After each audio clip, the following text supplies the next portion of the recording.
CBSE class 10 social science इसके important questions देख रहे हैं बोर्ड एग्जाम्स के।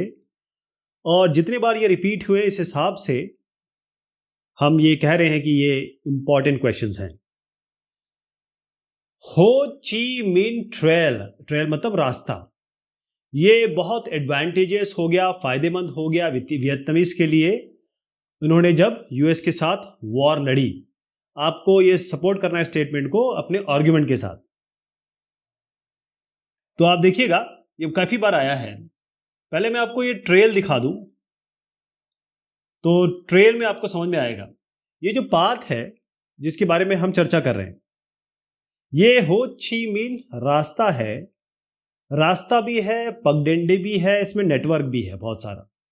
हुआ ये था कि ये जो ट्रेल है, रास्ता है, यहाँ पर रास्ते भी हैं, रोड भी है प्रॉपर, और साथ में फुटपाथ भी है, और कई जगह ये जाके नेटवर्क भी बनाता है। और इसमें लाओ, इसका जो रास्ता है वो लाओ में है, और लाओस नहीं कहते इसको, लाओ कहते हैं, कंबोडिया में है। और ये वियतनामीज वॉर में वियतनामीज लोगों ने यूज किया यूनाइटेड स्टेट फोर्स के अगेंस्ट। कैसे? ये जो रास्ता था इसमें वो सामान ट्रांसपोर्ट करते थे और लोगों को ट्रांसपोर्ट करते थे नॉर्थ वियतनाम से साउथ वियतनाम, मतलब उत्तर से दक्षिण वियतनाम में ये ट्रांसफरेंस होता था। और एक जगह से दूसरी जगह बड़ा क्विक मूवमेंट होता था, बड़ा फटाफट फोर्सेज इधर से उधर जाती थी जब लड़ाई हो रही थी। और ये बेसिक रूट था जहां से खाना आता था, फूड आता था, आर्म यानी हथियार आते थे, और असलाह, एम्यूनिशन, आर्म्स, ये वियतनामी सोल्जर के लिए। और इसमें यहाँ पर बेसेस थे, बाकायदा यहाँ पर हॉस्पिटल्स भी बने हुए थे। तो वियतनामीज बहुत बहुत ज़्यादा पावरफुल थे नहीं, उन्होंने इन्हीं लिमिटेड रिसोर्सेज का उपयोग किया बहुत इफेक्टिव तरीके से, और फिर उन्होंने हराया। एक ये बहुत बड़ी बात है कि यूएस को हरा दिया, यूएस को वापस आना पड़ा। देखिए ये जो पाथ था ये केवल वियतनामीज लोगों को पता था। यूनाइटेड स्टेट्स के लोग आए, लड़ने के लिए आए ना, तो उन्हें इस जगह के बारे में जानकारी थी। यहाँ के लोगों को इसके बारे में पूरी जानकारी थी, और बहुत तरीके से ये इधर उधर जाता था। तो जब तक वो समझ पाए तब तक वियतनामीज ने उनके बड़े नाक में दम किया, उनको लोहे के चने चबवा दिए।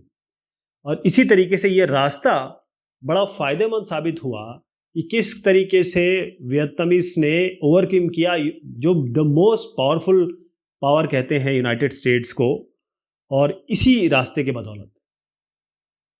Suggest any 3 steps to minimise the environmental degradation caused by the industrial development in India.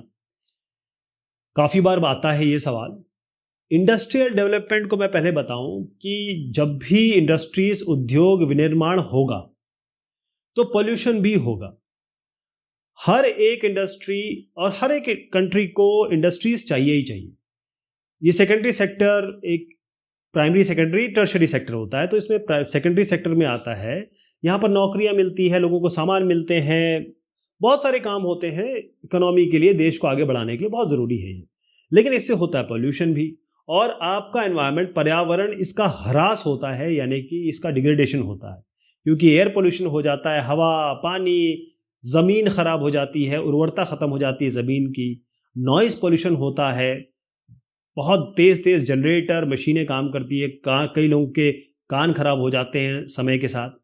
तो काफ़ी सारे इसके मेथड हो सकते हैं जिससे हम जो हमारे पर्यावरण को नुकसान पहुंच रहा है उसको हम कम कर सकें, मिनिमाइज कर सकें। इंडस्ट्रियल डेवलपमेंट जो हो रहा है इंडिया में नहीं, कहीं भी ये बात कर लीजिए। पहली चीज़ ये है कि जो पानी आप यूज़ कर रहे हैं, उसको आप रीयूज़ करें, रिसाइकल करें। यानी पानी जो है वो हर जगह यूज़ होता है, सारी इंडस्ट्री में पानी बेसिक है, इसको बार बार यूज़ किया जाए। और इसका जो गंदा पानी है, अगर मान लीजिए टॉक्सिक पानी है, उसको किसी भी पानी में छोड़ा नहीं जाए, क्योंकि इसको डायरेक्ट छोड़ दिया जाता है, इसको ट्रीट नहीं किया जा रहा है, इसके टॉक्सिसिटी को ख़त्म नहीं किया जाता है। और थर्मल पावर प्लांट वगैरह से बहुत गर्म पानी सीधा पानी में छोड़ दिया जाता है। सोचिए आप मछलियों का, वहाँ के ऑर्गेनिजम्स का क्या होगा, राइट? इसी के अलावा ज़मीन में आप ये सब चीज़ें छोड़ देते हैं, फेंक देते हैं, तो ज़मीन में सॉइल डिग्रेडेशन हो जाता है। टॉक्सिक मटेरियल जो होती है उर्वरता को ख़त्म कर देती है ज़मीन की। और बहुत ज़बरदस्त आवाज़ आ रही है, तो इस कोई ना कोई ऐसे स्टार, 5 स्टार, 4 स्टार जो भी रेटिंग होती है उससे हमें ऐसी चीज़ करनी चाहिए ताकि आवाज़ें कम आए, जो साउंड है वो कम हो। वो उन लोगों को भी नुकसान करेगा जो लोग वहाँ काम कर रहे हैं। लॉन्ग रन में वो आगे चल के बहरे हो जाएंगे, उनकी सुनने की शक्ति कम हो जाएगी। जैसे हम कहते हैं ना, ईयरफोन लगा के रखोगे तो आगे चल के बहरे हो जाओगे। तो एक तो मैं पानी के बारे में ऐसे बता रहा हूँ, लेकिन बाकी चीज़ें भी बताता चला जा रहा हूँ आपको। पानी जो है वो ये खुद ही कंपनीज अपना रेन हार्वेस्टिंग का तरीका अपना सकती हैं। पानी वो खुद ही जमा करें, खुद ही यूज़ करें, और फिर उसके बाद जितना भी ये वेस्ट कर रही हैं, चाहे वो पानी के तौर पे कर रही हैं, और जो जो एयर पॉल्यूशन हो रहा है वहाँ पर वो बहुत सारी चीज़ें लगा सकती हैं। जैसे फिल्टर लगा सकती हैं, इनर्शियल फिल्टर्स हो सकते हैं, और पानी जो निकल रहा है, हवा जो निकल रही है, उनका स्मोक, फॉग, जो वो स्मोक क्रिएट कर सकते हैं, पोल्यूटेंट क्रिएट कर सकते हैं एनवायरनमेंट में फेंकने के लिए, उन सबको संभाला जा सके, उन सबको वहीं रोका जा सके। यानी आप जो 4 मैंने आपको यहाँ जो डायग्राम में बता रहा हूँ, मेन चीज़ ये है, इसमें जो गंदगी और बाहर जो चीज़ जा रही है उसको यहीं पे रोक लिया जाए, यहीं पे। और ख़ासतौर पे पानी से सबसे ज़्यादा हो रहा है, क्योंकि पानी ज़मीन पे आएगा वो भी गंदा करता है, भूमिगत जल भी ख़राब हो जाता है, रिवर्स स्ट्रीम वो भी ख़राब हो जाती है ना। तो और एयर पोल्यूशन जो हमारे एसिड रेन के बाद अब ज़मीन पे आ जाता है। तो ध्यान रखिएगा कि टॉक्सिक वेस्ट जो आ रहे हैं बाहर, चाहे किसी भी तरीके से आ रहे हैं, चाहे हवा से आ रहे हैं, पानी से आ रहे हैं, या सॉलिड पदार्थ के रूप में आ रहे हैं, उनको ट्रीट करना है हमें। उन्हें ट्रीट करने के बाद ही बाहर फेंकना है। और इंडस्ट्रीज़ को बिल्कुल कड़े रूल और रेगुलेशन फॉलो करने चाहिए। और हम लोगों का जो अधिकारी हैं उनका फ़र्ज़ बनता है कि इन रूल रेगुलेशन को फॉलो किया जाए। अगर कोई भी कंपनी नहीं करती है, रिप्रिमांड किया जाए, उनके ऊपर हर्जाना लगा जाए। क्योंकि एक हमारी इंडस्ट्री नहीं है, हज़ारों इंडस्ट्री हैं। सोचिए क्या होगा अगर सारी की सारी इतनी गंदगी वो पैदा करते रहे। आप गंगा का, यमुना का हाल देख रहे हैं, क्या हो गया है उसमें। उसका आप उसमें नहा के आप हाथ भी नहीं डाल सकते, इतना गंदा पानी हो गया है। नॉइस पोल्यूशन इतना है कि जो आसपास रहते हैं इन इंडस्ट्रीज़ के, वो उनके बच्चे जो है वो पढ़ नहीं पाते हैं, बूढ़े जो हैं वो बीमार, वो वहाँ रह नहीं पाते हैं। तो सॉइल डिग्रेडेशन, अब ज़मीन ख़राब हो गई तो कौन सी पैदावार होगी वहाँ पर। तो हर तरीके से जो चीज़ें हैं वो ख़राब हो रही हैं। इसको हमको बचाने के लिए मल्टीपल तरीके हैं। कौन से 3 चैलेंजेस हैं जो आपके सामने आ रहे हैं, या फिर ये कहें कि पॉलिटिकल पार्टीज़ के सामने आ रहे हैं। तो पॉलिटिकल पार्टीज़ की बहुत सारी चुनौतियां हैं। पॉलिटिकल पार्टीज़ में बहुत सारी चीज़ें हम जो देखते हैं, जैसे अगर हम मेजर पार्टी ले लें, बीजेपी तो मेरे ख्याल से वर्ल्ड की सबसे बड़ी पार्टी है। इंडियन नेशनल कांग्रेस है, Samajwadi party, TMC, AIADMK, DMK, कितने भी नाम आप ले लें, हमारे पास बहुत सारी पार्टीज़ हैं। सीपीआई, मैंने कुछ के नाम लिए जो अपने नेशनल लेवल की पार्टीज़ हैं। ये सारी नहीं है, बीजेपी, आईएनसी तो है ही। अब क्या ऐसी चीज़ है, क्या सिनेरियो है इन पॉलिटिकल पार्टीज़ में, इन राजनीतिक दलों में, क्या ऐसी चीज़ है?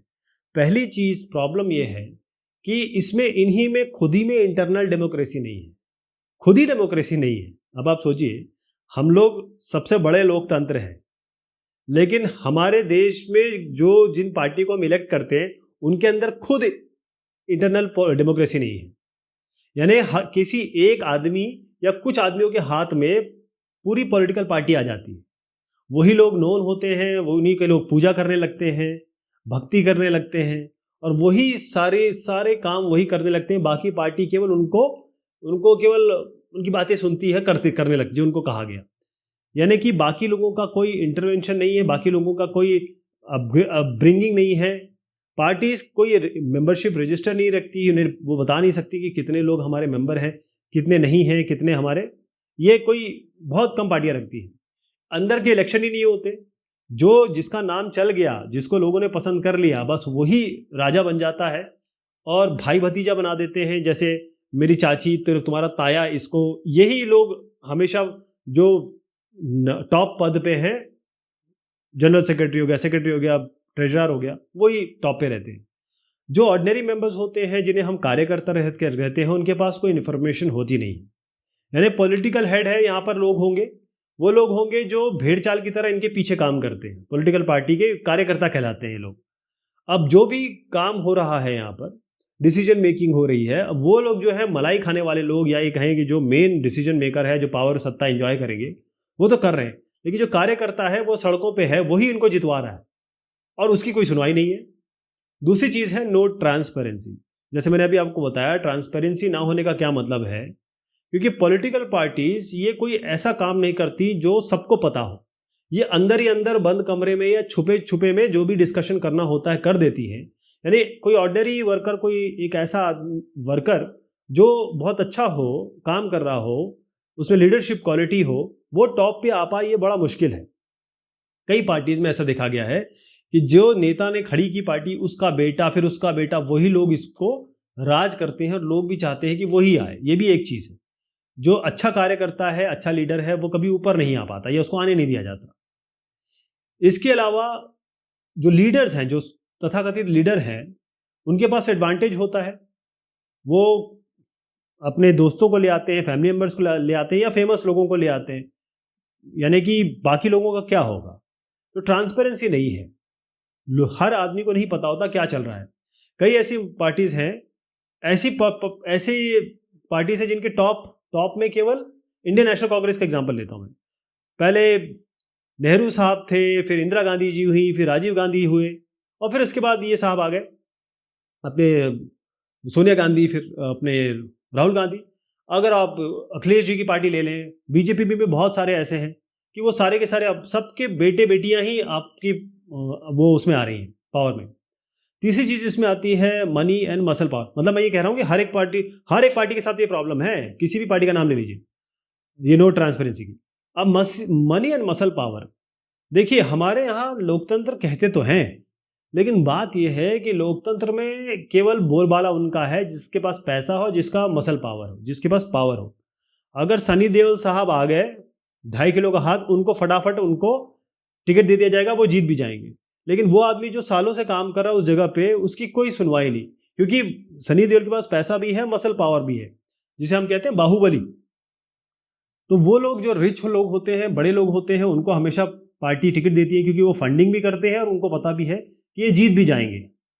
अब बीजेपी देखिए, अंदानीज, अब्बानीज, इनसे बहुत सारा, अगर वो एग्जाम्पल ले रहा हूँ, अगर वो बहुत ज़्यादा फंड लेती हैं, तो ये जो पार्टीज हैं वो किसके लिए डिसीजन लेंगी, उनकी मजबूरी बन जाती है। मैं ये नहीं कहता हूँ कि हर पार्टी ऐसा करती होगी, लेकिन हर पार्टी, क्योंकि उनकी पार्टी उसी से चल रही है, पार्टी का भी तो खर्चा है। तो अगर इतने बड़े बड़े लोग इतना पैसा दे रहे हैं, तो उनके लिए उनको पॉलिसी बनानी पड़ेगी, डिसीजन उसी हिसाब से बनानी पड़ेगी। तो जिनको भी टिकट मिलता है, आप देखेंगे कि वो सब बड़े लोग हैं। बहुत कम आप लोग देखे होंगे कि जो गरीब लोग या बहुत ही जमीन के लेवल पे लोग जो होते हैं, वो आपको पार्लियामेंट में या विधायिका में दिखते हैं, या आपको जो हमारे स्टेट की विधायिका वहां दिखते हैं। Why had the Indian government put barriers in foreign trade and foreign investment after independence? Analyze the reason.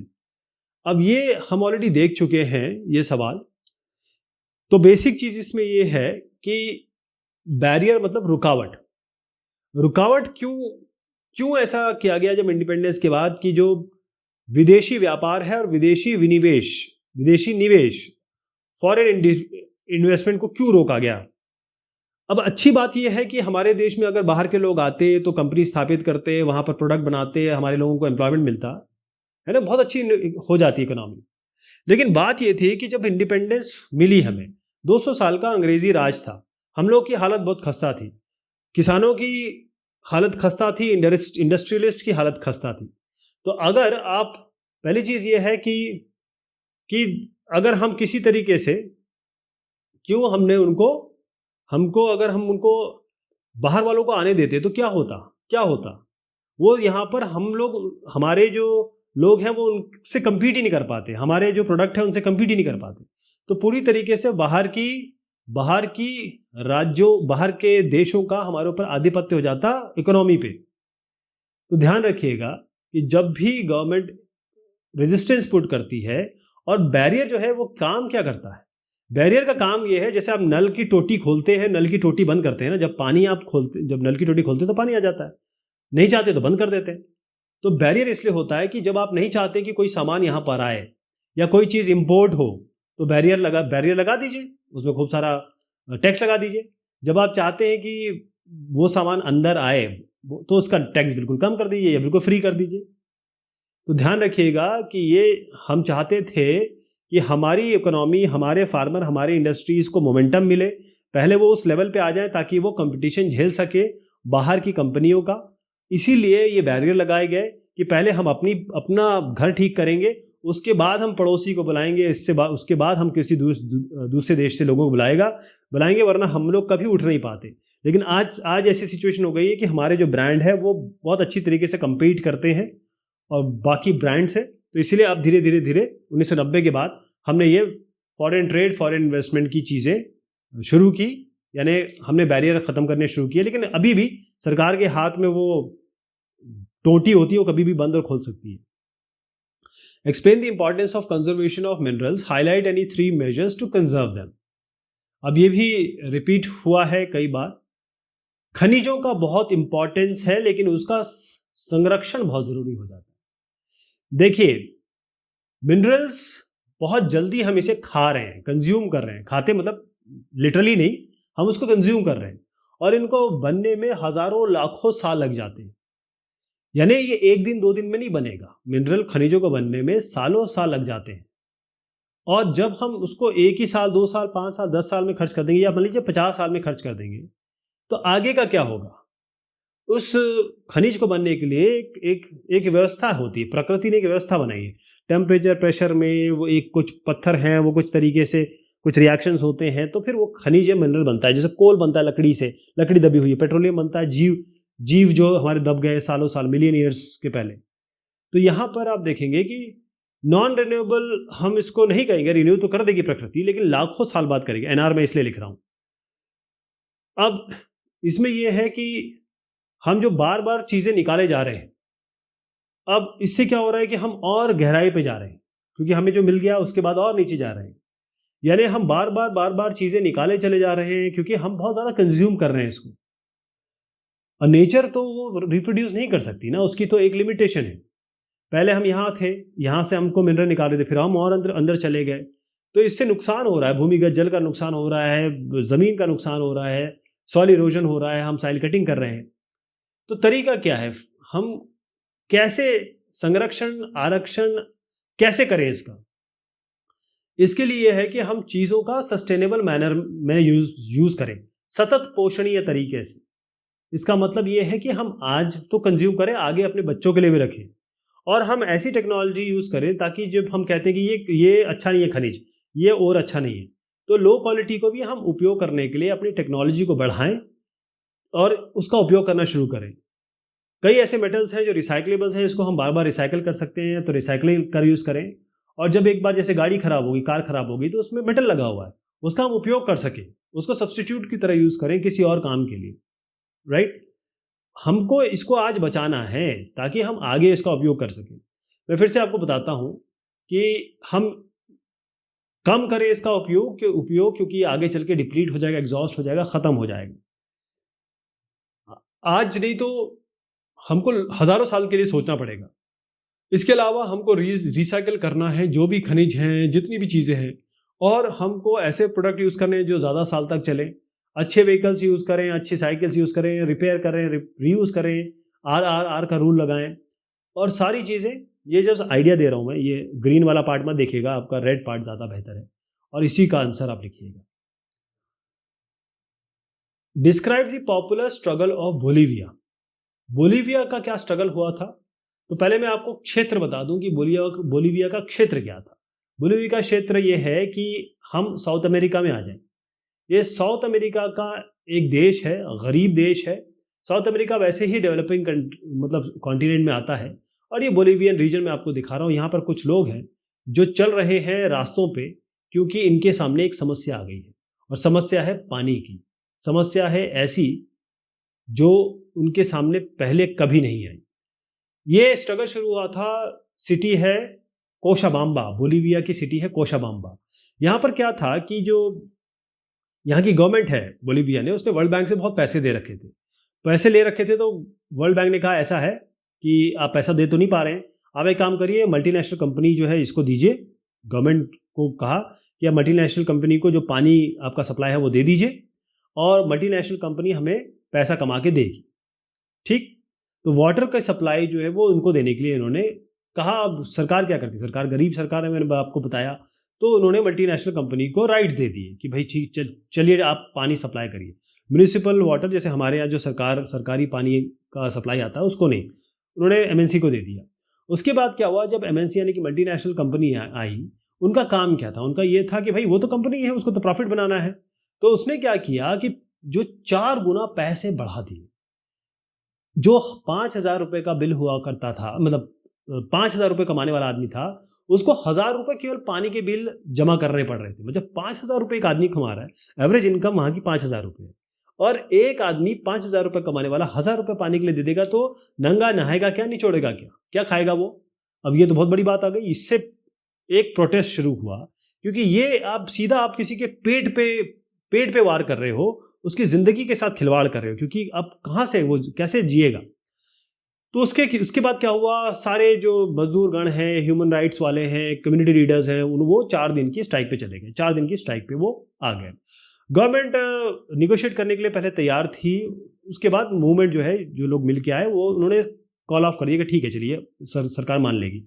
उसके बाद भी कोई काम नहीं हुआ, कोई आगे चीज़ बढ़ी नहीं, सरकार ने कुछ नहीं कहा। फिर फरवरी में दोबारा इन लोगों ने स्ट्राइक की, दोबारा इन्होंने हड़ताल की, और उसके बाद पुलिस आई, उन्होंने मारे डंडे इन पे, बहुत बुरी तरीके से इनको मारा। अब स्ट्राइक के बाद, जब स्ट्राइक उसके बाद अप्रैल में दोबारा हुई, कब हुआ, उसके बाद मार्शल लॉ लग गया। जब दोबारा हुई तो मार्शल लॉ लग गया, यानी कि आर्मी का लॉ लग गया। उसके बाद क्या हुआ कि जो लोगों का पावर था, लोग रुके नहीं, क्योंकि अब तो जान पे आ गई ना।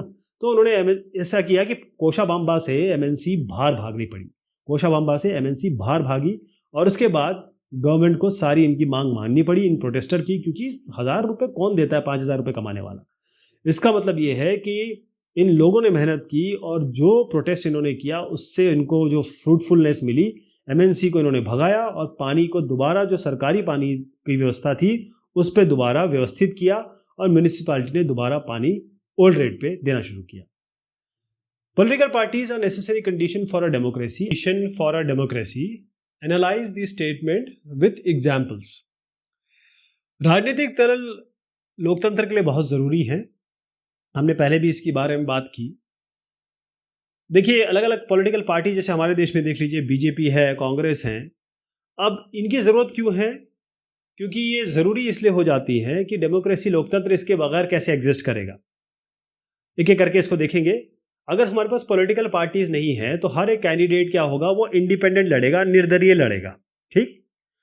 अब जैसे मान लीजिए एक बीजेपी है, बीजेपी की विचारधारा है हिंदुत्व की, कांग्रेस की विचारधारा है धर्मनिरपेक्षता की इनकी विचारधारा है। ये लोग जो इनकी विचारधारा को मानता है वो इनके साथ जुड़ जाता है। तो आप देखेंगे कि यहाँ पर मैनिफेस्टो वो बताते हैं कि हम आएंगे तो सीए लागू करेंगे, हम मंदिर बनाएंगे, वो सारी चीज़ बात करते हैं, तो लोग मानते हैं उस चीज़ को।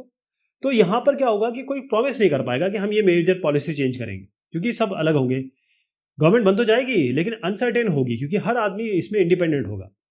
जो इलेक्टेड रिप्रेजेंटेटिव होंगे वो केवल अपने कॉन्स्टिट्यूएंसी के लिए केवल रिस्पॉन्सिबल होंगे जहाँ वो जीतेंगे, मतलब कोई देश के लिए रिस्पॉन्सिबल नहीं होगा। चाहे कॉरपोरेटर ले लीजिए, चाहे विधायक ले लीजिए, एमपी ले लीजिए, वो अपने अपने इलाकों के लिए बड़े रिस्पॉन्सिबल कहलाए जा सकते हैं। बाकी जगह का क्या होगा, पूरे देश का एज ए होल क्या होगा, हमारी फॉरेन पॉलिसी, हमारी डिफेंस पॉलिसी, हमारी वित्तीय व्यवस्था, विदेश पॉलिसी, तो ये सब चीज़ें कैसे होगी। अब इसमें अपोजिशन पार्टी का बड़ा रोल बढ़ जाता है, क्योंकि विपक्षी पार्टी ही तो बताएगी, जो रूलिंग पार्टी है उसको बताएगी क्या कमियां हैं, क्या गलतियां हैं। तो इसके लिए एक विपक्षी पार्टी भी चाहिए होगी। तो सोसाइटी हमारी बड़ी कॉम्प्लेक्स है, लार्ज है। हमारे मुस्लिमियों का भी रिप्रेजेंटेशन चाहिए, एससी का भी चाहिए, एसटी का भी चाहिए, जाटों का भी चाहिए। तो गवर्नमेंट कोई ना कोई पार्टी ऐसी होनी चाहिए जो इनको रिप्रेजेंट करे, इनकी चीज़ों को रिप्रेजेंट करे। और अच्छी जो पॉलिटिक्स है वो तभी आ सकती है जब खराब पॉलिटिक्स को हटाया जाए। तो इसलिए हमारे पास राजनीतिक दल बहुत ज़रूरी हो जाते हैं। हमको इम्पैक्ट बताना है ग्लोबलाइजेशन का इंडियन इकोनॉमी में कुछ एग्जाम्पल के साथ। अब आप ये देखिए, ये सवाल कई बार आया हुआ है ना, ये कई बार आया हुआ है, और ये बहुत बहुत ज़रूरी, बहुत की सवाल है। तो ग्लोबलाइजेशन, जिसे हम वैश्वीकरण कहते हैं भारतीय अर्थव्यवस्था में, पहली चीज़ तो ये है कि फॉरेन इन्वेस्टमेंट हुआ, यानी फॉरेन इन्वेस्टमेंट बढ़ गया। विदेशी कंपनियां हमारे यहाँ पैसा लगा रही हैं, आ रही हैं, पैसा लगा रही हैं। 20-25 सालों में बहुत ज़बरदस्त हमारा इन्वेस्टमेंट बढ़ा है बाहर की कंपनियों का, बहुत सारी कंपनियां आई हैं। इसके अलावा हमारी जो कंपनीज़ हैं वो मल्टीनेशनल कंपनी बन के उभरी हैं, जैसे हमारी बड़ी बड़ी कंपनियां, टाटा मोटर हो गया, इन्फोसिस, रैनबैक सी, अभी इतनी पावरफुल हो गई है, इतना बढ़िया ये करने लगी है कि पूरे विदेशों में ये सप्लाई करने लगी है, वहाँ पर उनके ऑफिसेस हैं। तो अब ऑफिसेस हैं तो ग्लोबलाइजेशन है। अब नई अपॉर्चुनिटीज़ ग्लोबलाइजेशन से मिली है। इससे क्या होगा कि नई इंडियन कंपनीज के लिए भी नई अपॉर्चुनिटी हुई, वो सर्विसेज प्रोवाइड कर पा रहे हैं, जैसे आईटी सर्विस प्रोवाइड कर रहे हैं जो बाहर की कंपनी आ रही है उनको। तो हम लोग एक तरीके से हमारे सेक्टर भी बढ़ रहे हैं ताकि हम उनको सपोर्ट कर सकें।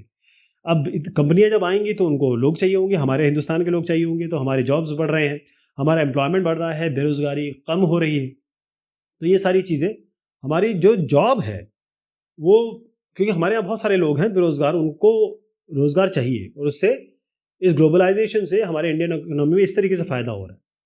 और इसके अलावा बहुत सारी सर्विसेज हैं हमारे यहाँ, बीपीओज इतने सारे हो गए हैं जो विदेशों को सपोर्ट करते हैं, डेटा एंट्री हो गई, बहुत सारी चीज़ है जो हिंदुस्तान में चीप है। तो इसीलिए हम ये देखते हैं कि ग्लोबलाइजेशन से हमें बड़ा फ़ायदा हुआ।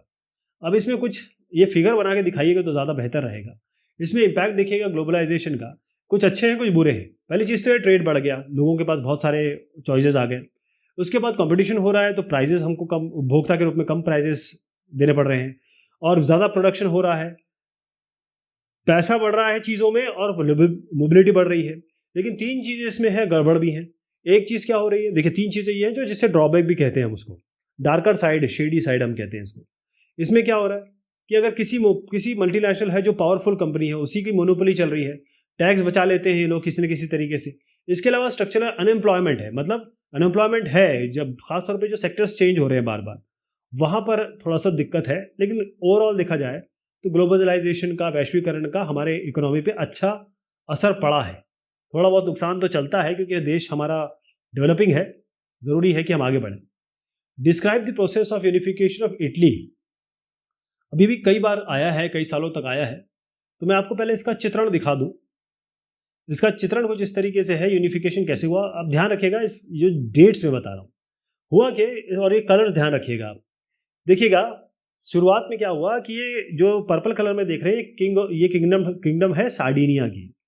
उस सार्डिनिया में 1859-1860 में ये जो पर्पल पार्ट है, अब जो दूसरा पार्ट पीला पार्ट है उसको मिलाया गया सार्डिनिया में, ठीक, 1859-1860 में।